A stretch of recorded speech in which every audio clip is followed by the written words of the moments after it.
everybody, so I'm back with another video. So today I'm going to be doing a personal hygiene video. This is kind of more for females, but some guys could probably take some of these tips also. So before I get into the video, make sure you like this video and subscribe to my YouTube channel and leave some comments below of other videos that you guys want to see from me, and let's get straight into the video. Okay, so y'all gonna see me looking at my phone a lot. Not because I'm in my phone, but I wrote down like some of my notes and stuff on my phone. So one of the main tips I could give you guys is drink water. Like, I cannot stress this enough. Please drink your water, drink your water, drink your water. You have to make sure you're peeing. You need to make sure you're peeing and you're flushing out all of the bad fluids and stuff that you need to flush out. So please drink water. Like, I don't drink pop at all. I haven't drank pop in probably 4 years, 3 or 4 years now. I do not drink pop. I do drink juices, I can admit that, but I do try to drink my water. Drink water. And if you drink pop, please try to stop drinking pop. It's not good for you. I cannot stress that enough. Not just with your hygiene, even with like your skin and just your body overall. It's not good to be drinking a lot of pop. So just cut it out. Okay, so another thing that you want to make sure you do is not wearing tight clothes all the time. Now, I wear leggings a lot and I don't have issues with that. So when I say tight clothes, I mean like tight jeans all of the time. That could help cause yeast infections. So you want to stay away from that. Try to wear loose clothing as much as possible. Another thing is you want to try some nights. Now, I'm horrible with this. I'm not really good at this, but don't wear underwear every night to sleep. You want to let your vagina breathe sometimes. So it's not good to just keep, stuff smothering it all the time. Imagine being smothered all the time like this. Like, you want to have air to breathe. So whenever you think about it, like if you wear like a gown to sleep or something like that, try to not sleep with underwear on as much as you can. Like, it really will help out for down there. Sleeping with stuff on causes sweating, and sweating could cause infections. So you just want to stay safe with that. And speaking of stay safe, the next biggest tip that you guys want to do is stay safe. Like, stay safe. Make sure you're using protection. Whether you sleep around with a lot of guys or you're sleeping with just one guy, you want to make sure you're using protection, because you never know what the other people are doing. So I definitely encourage you to use protection. There's a lot of diseases out there, and some diseases you could catch even with protection. In school, I learned that you could catch diseases even with protection. So it's something you really, really want to be smart about. And like, before you're having sex with people, you want to try to get tested. Even if you are using protection, using condoms and stuff, you still want to use protection. And not you still want to use protection, I just said that.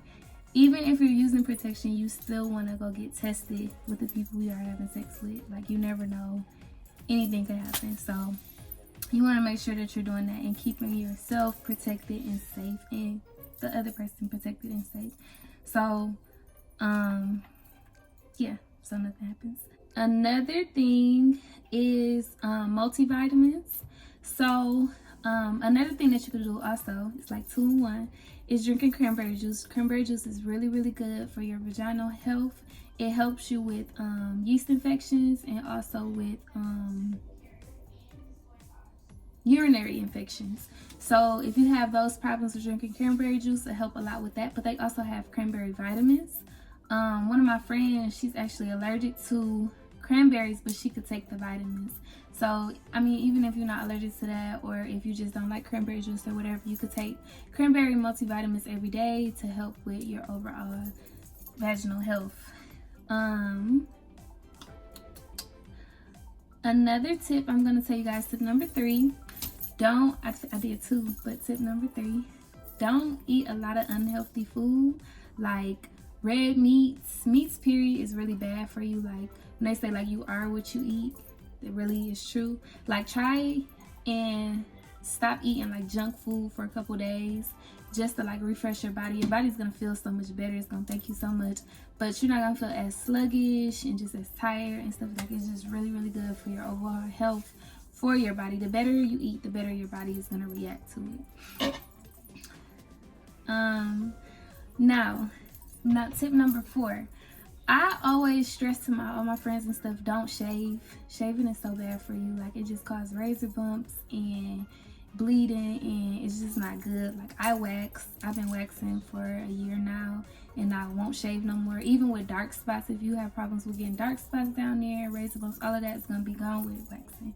So I always recommend to wax. But if you do shave, please use new razors. Don't keep using old razors. It's not going to make it any better than what it is. It's going to keep causing dark spots, dark marks, and ingrown hairs. It's just not going to be good if you keep using old razors.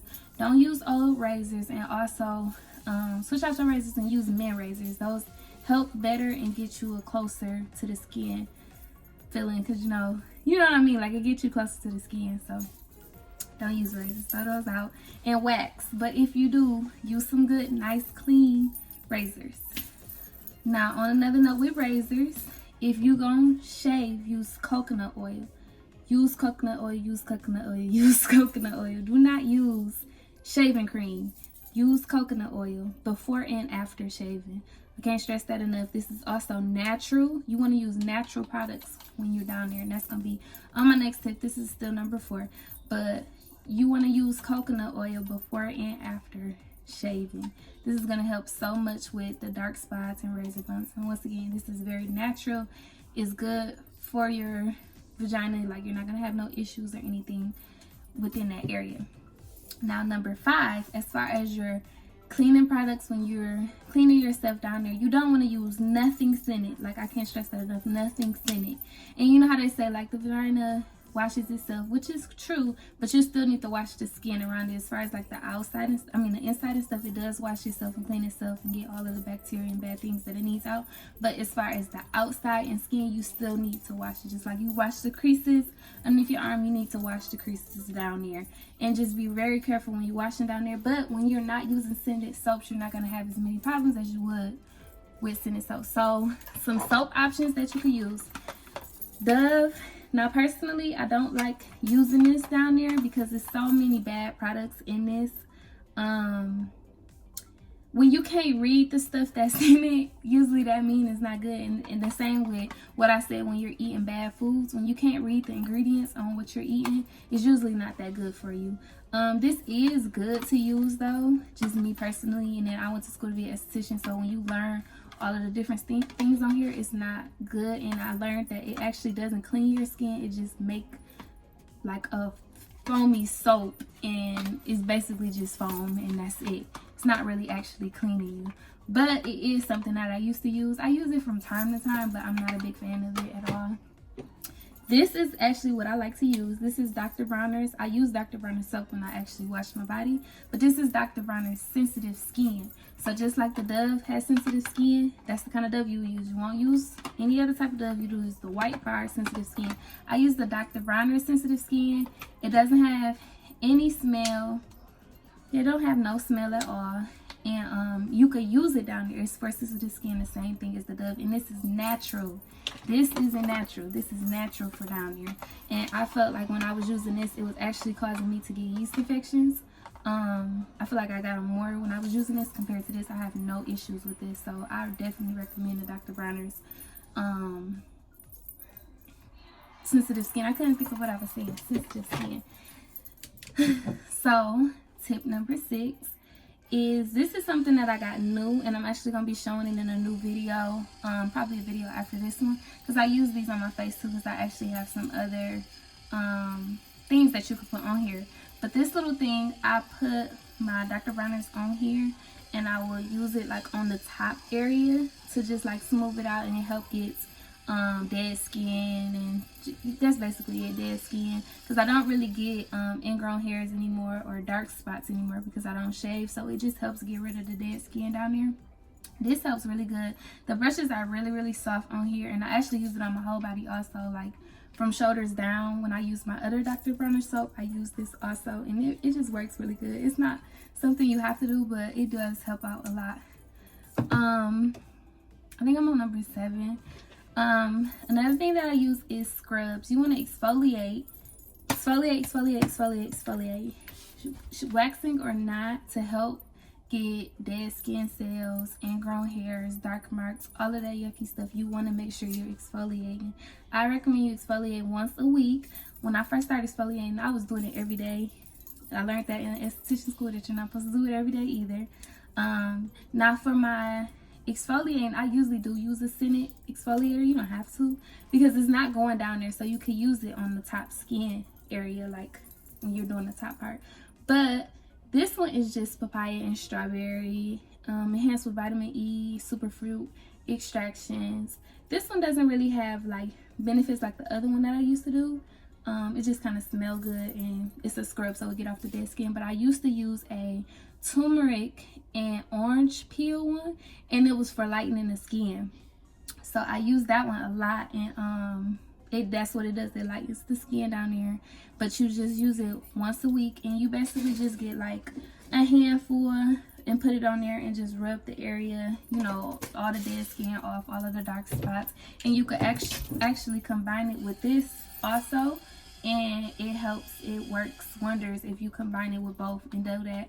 And I recommend you do it for probably about like 2 minutes. Just go over it, and you don't have to do really hard. Just go in circles, and it's gonna help a lot. Like, you're gonna see a big difference.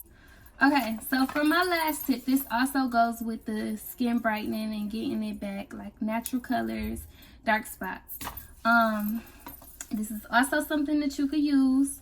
It's a complexion cleansing bar, so it's the same as like using a soap, but you wouldn't use it like down in there. You would use it on the top part where you're trying to get rid of your dark marks and just darker areas down there. They also have a lotion that you could put on after. Either one really works. I like using this, and then I just put coconut oil on after. So either one you could do, but this works really, really good. And also using this with the spin brush should be really good also. And another thing that I have, this is the cream that I was using. Shout out to Glamazante. I found this on her YouTube channel, and she talked about how she used this. Now, this was a little bit more expensive. All of the other products that I used was relatively cheap. Everything was under $10. I think I paid about $32 for this, but it lasts a long time. Like, I got this in the summertime, and I still have it. So I would just apply this on like as lotion, and usually typically when I applied this, I didn't put on coconut oil or anything else because I didn't want it to throw off the effects of this. So I would basically get in the shower, and I would use my scrub, my washes and stuff, and then I would use this soap. And then when I get out the shower, I will put this on down there as like my lotion. And then like later on, if I wanted to put like coconut oil on after, I would do it like after a couple hours after this have dried up, and I know that the chemicals have went into me and is working. Because you basically don't want to keep layering with different products, because then it might throw off the effectiveness of this product. But I'm gonna put down a link of all the products. It was really, really hard for me to actually find this one. It was really hard for me to find this one, so I'm gonna try my hardest to find this one, and the link will be down below. But I do remember it was like $32. But like I said, everything else was relatively cheap, and you could get at all of your local stores except for the anal bleaching cream. And that is basically everything for the video, like the most important parts. The most important tips that I could think of. It's a lot of tips that we could go over, but as far as like some of the most important things as far as your overall health down there, and skin complexion, discoloration, and razor bumps, those are like the biggest tips that I could give you guys. So make sure you guys like this video and subscribe to my YouTube channel. Leave comments below. Let me know if you guys like this. Give me some comments or some questions that you guys might have with overall health down there, or health period, that maybe I could help you guys out with. If you guys like this video, just let me know, and I'll see you guys next time.